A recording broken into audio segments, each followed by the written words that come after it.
Riwayat Orang Kudus 28 Mei, Beata Margaretha Pole. Raja Inggris Henry ke-8 mengangkat dirinya sendiri sebagai kepala gereja di Inggris dan melepaskan segala hubungan gereja Inggris dengan tata suci di Roma.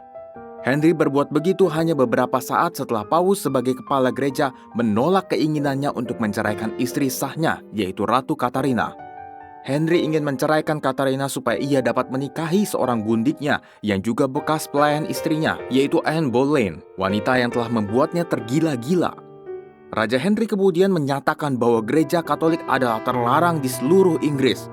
Ia kemudian menguasai gereja, menghancurkan banyak biara dan mengeksekusi para biarawan, serta semua orang yang menentang keinginannya.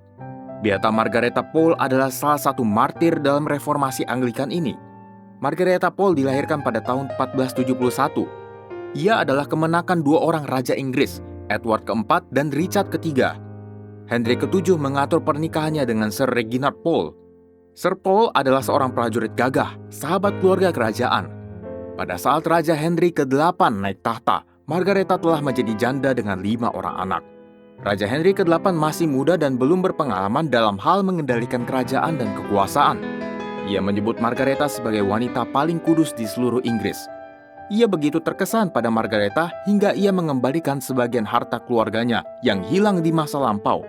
Raja juga memberinya gelar kerajaan.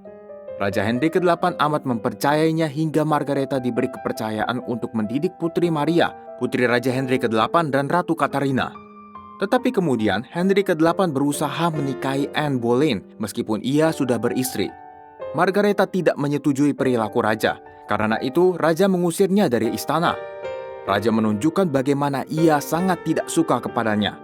Raja bertambah murka ketika seorang putra Margaretha, seorang imam, menulis sebuah artikel panjang menentang tuntutan Henry untuk menjadi kepala gereja Inggris.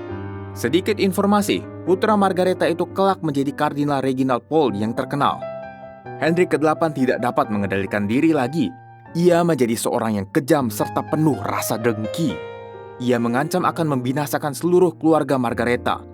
Henry ke-8 mengutus orang-orangnya untuk menginterogasi Margaretha. Mereka harus dapat membuktikan bahwa Margaretha adalah seorang pengkhianat. Mereka menginterogasinya mulai pagi hingga petang. Tetapi tidak pernah sekalipun Margaretha berbuat kesalahan. Tidak ada yang disembunyikan olehnya. Kemudian Margaretha dikenai tahanan rumah di sebuah kastil seorang bangsawan. Lalu ia dipindahkan ke sebuah menara besar di London. Ia bahkan tidak diadili sebelum dipenjarakan. Selama musim dingin yang panjang, Margaretha menderita kedinginan yang hebat. Tidak ada api dan tidak cukup pakaian hangat baginya. Akhirnya pada tanggal 28 Mei 1541, Beata Margaretha dihantar keluar dari menara menuju tempat pelaksanaan hukuman mati.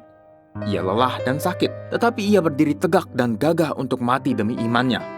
"Aku bukan seorang pengkhianat." Demikian katanya dengan berani. Margaretha dipenggal kepalanya saat ia berusia 70 tahun. Gereja Inggris kemudian disebut Gereja Katolik Anglikan dan sampai hari ini tidak lagi mengakui Paus sebagai kepala gereja.